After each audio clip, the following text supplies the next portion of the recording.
you had some additional things you wanted to point out with respect to that.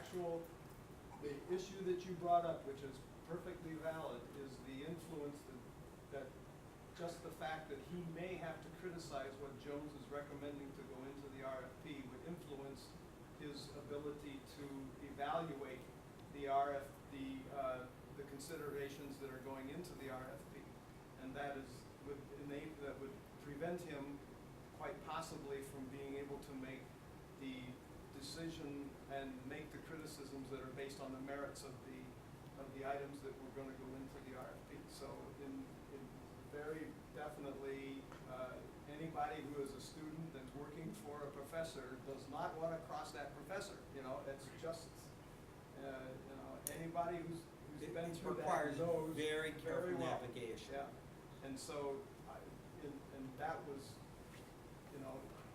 that was the basis for you saying, well, maybe he shouldn't even have taken the job for that reason, and the IEEE or the NSPE said, no, that's okay, you can do it. But, there are no right answers or wrong answers, and the NSPE could be wrong. And in my opinion, they were wrong on that. It's a sensitive thing, and that one takes strength of character. We don't know engineer as a strength of Well, character. and we need to know Jones's Strength of character too, yeah. Now, on the, Jones, he's the bad guy in this whole thing, really. now, on the second issue, okay, can he write the RFP? Don't know how didn't seem to be a lot of familiarity with RFPs. RFPs are, you write a specification of, this is what I want. And then you send it out to a number of different companies, and they say, this is how we're going to give you what you want. And very often that includes data that is proprietary, using techniques that are unique to that company, using materials, using processes, using algorithms, using geothermal patented processes. Okay, so could he write the RFP? That probably is not a conflict of interest. The question there that no one brought up is, might engineer A have put too detailed of a specification in to steer it towards his research to make them to have to go to his answer, which might be a conflict of interest down the road if he ever patents it, and then they have to come to him to pay royalties. Okay? It's an intriguing issue. The NSP did not think this was a conflict of interest, and it really all depends on what level he wrote the RFP at. Okay? Either of you want to add anything on that? Yeah, there was something else. Okay. If I can find it. Yeah, the fact that there was a potential that A would submit a proposal to the university could be perceived as a conflict of interest. And that is clearly against the, whichever proviso said, no perceived conflict. And where that gets bad is in writing the RFP, just sort of like in the DoD, if someone was writing a source selection, right, they would know what the judging criteria are and could tailor their proposal to meet the criteria best. Yeah. Just like if you're doing an application essay for the university and you know how they're going to read that application, right? You're going to tailor your essay to make the person reading it want to accept you. You want to add something? Yeah, I just want to add something because that's a very grave issue. The model is in the DoD world. There's a PEO, program executive officer, that's responsible for developing an acquisition strategy and proposal when the government's going to acquire something.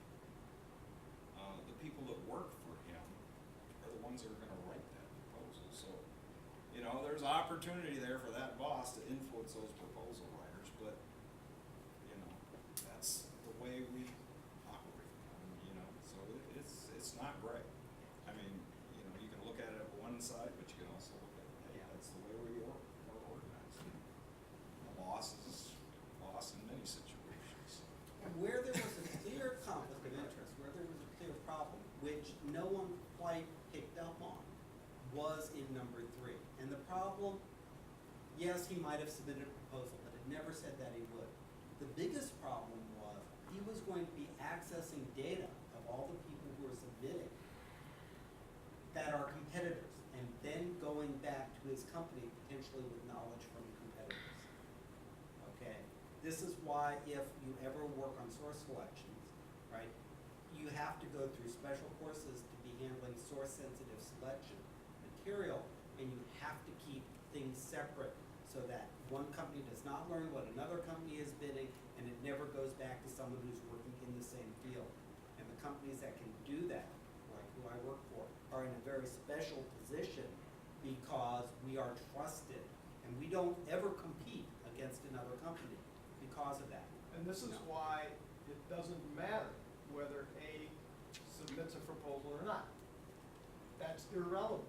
Yeah. Just the fact that he is privy to these other companies' proposals coming in, and that he is only on leave, that means that he's probably gonna go back to ZYX.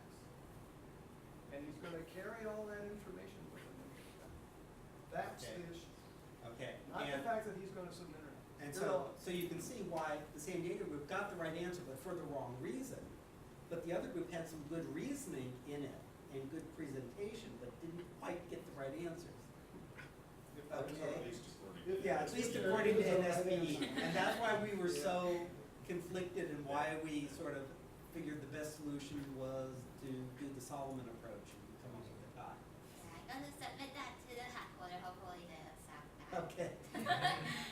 But do you have any questions on us? Can you see how our thinking was on this? I think that explains it. Yeah. How about you guys? And I'll let you know, these are realistic situations. I do common criteria work, and we deal with labs that have parts of the lab that write the evidence and another part of the same company that then evaluate that evidence. Okay, and we're always worried about whether that firewall is strong enough so that one isn't influencing the other, right? You see that all the time when bids go in, and you have to worry about people handling proprietary data. Right, we team, And have you guys in, heard in about? today's yeah. environment, we team with our Yeah. competitors all the time.